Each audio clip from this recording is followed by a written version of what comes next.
നമസ്കാരം, ഞാൻ ബിജീഷ് വള്ളൂർ. നമുക്ക് Nifty, bank Nifty, fin Nifty വരും ദിവസങ്ങളിൽ എങ്ങനെ മാനേജ് ചെയ്യാം, എങ്ങനെയാണ് നമുക്ക് ഈ ഒരു ട്രെൻഡ് നമുക്ക് മാനേജ് ചെയ്യേണ്ടത് നമുക്ക് നോക്കാം. അതിന് മുൻപ് തന്നെ ക്വിക്കായിട്ട് നിഫ്റ്റിനെ കുറിച്ച് നമുക്ക് നോക്കാം.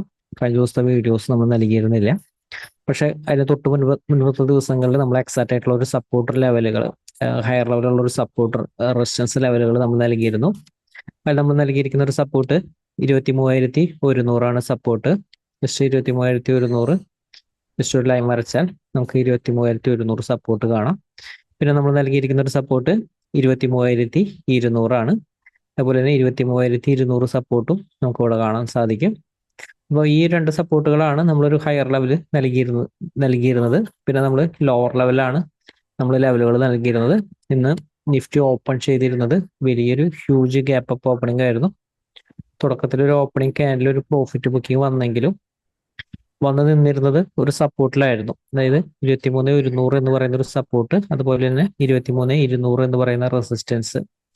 ഇതാണ് നമ്മൾ റെസിസ്റ്റൻസ് റേഞ്ച് നമ്മൾ നൽകിയിരിക്കുന്നത്. ഈ രണ്ട് റേഞ്ചിലാണ് നിലനിർത്തിയിരുന്നത്. 23,200 താഴത്തേക്ക് നിഫ്റ്റിക്ക് ക്ലോസ് ചെയ്യാനായിട്ട് സാധിച്ചിരുന്നില്ല.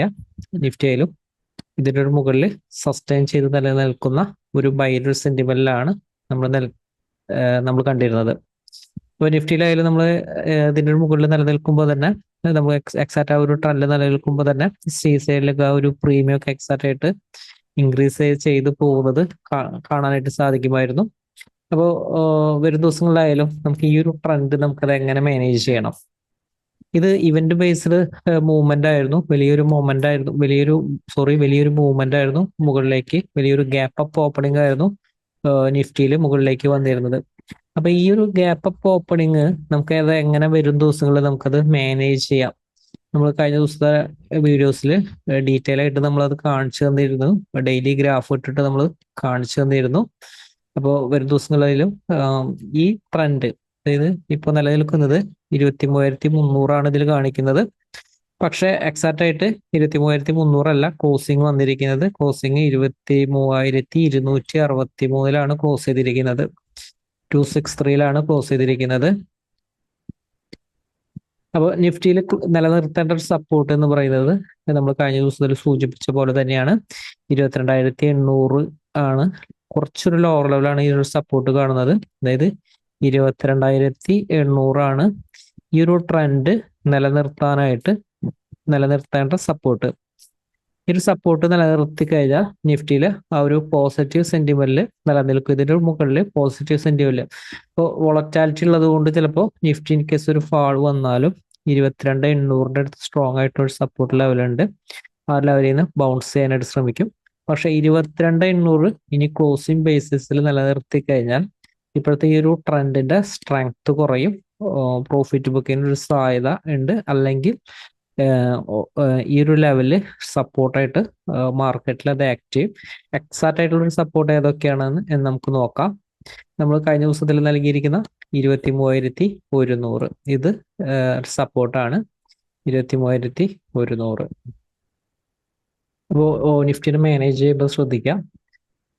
ഇൻ കേസ് ഓപ്പൺ ചെയ്യുന്ന ഗ്യാപ്പ് അപ്പ് ഓപ്പണിംഗ് ആണ്, വലിയൊരു ഗ്യാപ്പ് അപ്പ് ഓപ്പണിംഗ് ആണ് ചെയ്യുന്നതെങ്കിൽ ചെറിയ ടൈം ഫ്രെയിമിൽ ലോ താഴോട്ട് ബ്രേക്ക് ചെയ്ത് ഷോർട്ട്സ് ആൻഡ് ഓപ്പർച്യൂണിറ്റി യൂട്ടിലൈസ് ചെയ്യാം. ബൈർ ഓപ്പർച്യൂണിറ്റിയും ഹൈ ബ്രേക്ക് ചെയ്താൽ ബൈർ ഓപ്പർച്യൂണിറ്റിയും യൂട്ടിലൈസ് ചെയ്യാവുന്നതാണ്.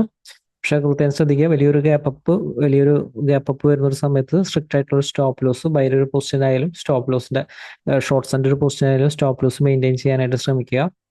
ക്വിക്കായിരിക്കും ചിലപ്പോൾ വരുന്നൊരു മൂവ്മെന്റ്. പക്ഷെ ഇൻ കേസ് ഓപ്പൺ ചെയ്യുന്നത് സപ്പോർട്ടിലാണെങ്കിൽ, ഇപ്പൊ ഇന്നത്തെ പോലെ ശ്രദ്ധിക്കുക, ഇൻ കേസ് തുടക്കത്തിൽ ഒരു ഫാൾ വന്നാലും ഇതൊരു സപ്പോർട്ടിലാണെങ്കിൽ സപ്പോർട്ടിന്റെ താഴത്തേക്ക് ഒരു ക്യാൻഡിൽ ക്ലോസ് ചെയ്യാതെ ഷോർട്ട്സ് ആൻഡ് ഓപ്പർച്യൂണിറ്റി യൂട്ടിലൈസ് ചെയ്യരുത്.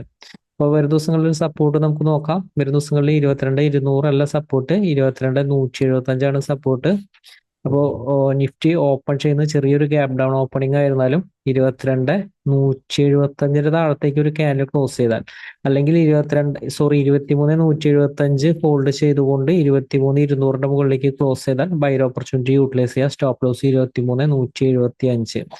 23,175 താഴെ ഒരു ക്യാൻഡിൽ ക്ലോസ് ചെയ്താൽ ഷോർട്ട്സ് ആൻഡ് ഓപ്പർച്യൂണിറ്റി ചെറിയ ടൈം ഫ്രെയിലോ വലിയ ടൈം ഫ്രെയിലോ കിട്ടിയാൽ യൂട്ടിലൈസ് ചെയ്യാം. ക്വിക്കായിട്ടുള്ള ഒരു പ്രോഫിറ്റ് ബുക്കിംഗ് അടുത്തൊരു സപ്പോർട്ട് ലെവൽ വരെ 23,100. ഒരു 100 താഴത്തേക്ക് ഒരു ക്യാനിൽ ക്ലോസ് ചെയ്യാതെ ഷോർട്ട്സ് ആൻഡ് ഓപ്പർച്യൂണിറ്റി യൂട്ടിലൈസ് ചെയ്യരുത്. അതിനുശേഷം 23,000 ഇതൊക്കെ കുറച്ച് നല്ല സപ്പോർട്ടുകളാണ്. 22,875 ഒരു ലെവലൊക്കെ എത്തുമ്പോൾ ശ്രദ്ധിക്കണം. 22,800 875 എത്തുമ്പോൾ ശ്രദ്ധിക്കണം. ഇതിന്റെ ഒരു താഴത്തേക്ക് വന്നതിന് ശേഷം ഇതിന്റെ മുകളിലേക്ക് സസ്റ്റെയിൻ ചെയ്താൽ ബൈലാണ്. ഇതിന്റെ ഒരു താഴത്തേക്ക് സസ്റ്റെയിൻ ചെയ്തതിന് ശേഷം ഇതിന്റെ മുകളിലേക്ക് നിലനിർത്തിയാൽ ബൈലാണ്. ഓപ്പൺ ചെയ്യുന്ന ഗ്യാപ് ഡൗൺ ഓപ്പണിംഗ് ആണ്. സപ്പോർട്ടിലാണെങ്കിൽ ബൈക്കാണ് സാധ്യത. ബൈർ ഓപ്പർച്യൂണിറ്റി യൂട്ടിലൈസ് ചെയ്യാം. അടുത്ത റെസിസ്റ്റൻസ് കൂടി ബ്രേക്ക് ചെയ്താൽ സ്ട്രെങ്ത് ഉണ്ടായിരിക്കും. അപ്പോൾ നിഫ്റ്റിയിലായാലും ഇത്തരം ലെവലുകൾ ഫോളോ ചെയ്ത് എക്സാക്ട് ആയിട്ടുള്ള ഒരു ട്രെൻഡിൽ നിലനിൽക്കാനായിട്ട് ശ്രദ്ധിക്കാം. ഇൻ കേസ് പറയുന്ന ഒരു സപ്പോർട്ട് റെസിസ്റ്റൻസ് റേഞ്ചിലല്ല എങ്കിൽ വെയിറ്റ് ചെയ്യുക. ഈ ഒരു റേഞ്ചിലൊക്കെയാണ് ഓപ്പൺ ചെയ്യുന്നതെങ്കിൽ റെസിസ്റ്റൻസിന്റെ അടുത്തുനിന്ന് തീരുമാനം എടുക്കുക. ഷോർട്ട്സ് ആൻഡ് ഓപ്പർച്യൂണിറ്റിയോ ബൈർ ഓപ്പർച്യൂണിറ്റിക്ക് ആണെങ്കിൽ 23,200 മുകളിലേക്ക് വീണ്ടും സസ്റ്റെയിൻ ചെയ്യണം. ഇപ്പൊ നിഫ്റ്റിയിലായാലും ഇത്തരം ലെവലുകൾ ഫോളോ ചെയ്ത എക്സാക്ട് ആയിട്ടുള്ള ട്രെൻഡിൽ നിലനിൽക്കാനായിട്ട് സാധിക്കും. നമുക്ക് ബാങ്ക് നിഫ്റ്റി നമുക്ക് നോക്കാം. അതുപോലെ തന്നെ ബാങ്ക് നിഫ്റ്റിയിലും ഓപ്പൺ ചെയ്തിരിക്കുന്നത് വലിയൊരു ഗ്യാപ്പ് അപ്പ് ഓപ്പണിംഗ് ആയിരുന്നു. അതിനുശേഷം പ്രോഫിറ്റ് ബുക്കിംഗ് ജസ്റ്റ് ഒന്ന് വരാൻ നോക്കിയെങ്കിലും വീണ്ടും സസ്റ്റെയിൻ ചെയ്ത് നിലനിൽക്കുന്നതാണ് നമ്മൾ ബാങ്ക് നിഫ്റ്റിയിൽ കണ്ടിരുന്നത്. നമുക്ക് ബാങ്ക് നിഫ്റ്റിയിൽ നമുക്ക് മാനേജ് ചെയ്യാനായിട്ടുള്ള റൈറ്റ് സപ്പോർട്ട് റെസിസ്റ്റൻസ് നമുക്ക് നോക്കാം. ഇപ്പോൾ ബാങ്ക് നിഫ്റ്റിയിലും മാനേജ് ചെയ്യുമ്പോൾ 50,400 ഈ ഒരു സപ്പോർട്ടാണ് നിലനിർത്തേണ്ട ഒരു സപ്പോർട്ട്. അതുപോലെ ഓപ്പൺ ചെയ്യുന്ന ഗ്യാപ് ഡൗൺ ഓപ്പണിംഗ് ആയിരുന്നാലും സപ്പോർട്ടിലാണെങ്കിൽ ശ്രദ്ധിക്കുക. ബൈക്കാണ് കൂടുതൽ സാധ്യത. സപ്പോർട്ടിന്റെ താഴെ ഓപ്പൺ ചെയ്താൽ ചെറിയ ടൈമിലെ ഷോർട്ട്സ് ആൻഡ് ഓപ്പർച്യൂണിറ്റി യൂട്ടിലൈസ് ചെയ്യാം. 49,985 സപ്പോർട്ട്. ഇതും ബ്രേക്ക് ചെയ്താൽ 49,620 സപ്പോർട്ട്. 49,075 സപ്പോർട്ട്. ഈ ഒരു സപ്പോർട്ടുകളൊക്കെ ഇതിന്റെ താഴത്തേക്ക് വന്നതിന് ശേഷം വീണ്ടും ഇതിന്റെ മുകളിലേക്ക് സസ്റ്റെയിൻ ചെയ്താൽ ബൈ എന്ന് പറയുന്ന രീതിയിൽ മാനേജ് ചെയ്യുക. അപ്പോൾ ബാങ്ക് നിഫ്റ്റിയിലും ഇൻ കേസ് ഓപ്പൺ ചെയ്ത് വലിയൊരു ഗ്യാപ്പ് അപ്പ് ഓപ്പണിംഗ് ആണെങ്കിൽ ചെറിയ ടൈം ഫ്രെയിമിൽ ഫോളോ ചെയ്യുക. ചെറിയ ടൈം ഫ്രെയിമിൽ ലോ ബ്രേക്ക് ചെയ്താൽ ഷോർട്ട്സ് ആൻഡ് ഓപ്പർച്യൂണിറ്റി യൂട്ടിലൈസ് ചെയ്യാം. അതുപോലെ തന്നെ ഹൈ ബ്രേക്ക് ചെയ്താലും ഇൻ കേസ് ഓപ്പൺ ചെയ്യുന്നത് വലിയൊരു ഗ്യാപ്പ് അപ്പ് ഓപ്പണിംഗ് ആണ്, ഹൈ ബ്രേക്ക് ചെയ്താലും ബൈർ ഓപ്പർച്യൂണിറ്റി ചെറിയ സ്റ്റോപ്പ് ലോസിൽ മാനേജ് ചെയ്യുക. വലിയൊരു ഗ്യാപ്പ് അപ്പ് ഓപ്പണിംഗ് ചെയ്യുന്ന ഒരു സമയത്ത് പ്രത്യേകം ശ്രദ്ധിക്കണം. ഓപ്പണിംഗ് ക്യാൻഡിലിന്റെ ലോ താഴോട്ട് ബ്രേക്ക് ചെയ്താൽ ഇൻ കേസ് ബൈർ ഓപ്പർച്യൂണിറ്റി യൂട്ടിലൈസ് ചെയ്താൽ ഓപ്പണിംഗ് ക്യാൻഡിലിന്റെ ലോ താഴോട്ട് ബ്രേക്ക് ചെയ്താൽ പൊസിഷൻ കവർ ചെയ്യുന്ന രീതിയിൽ മാനേജ് ചെയ്യാനായിട്ട് ശ്രമിക്കാം.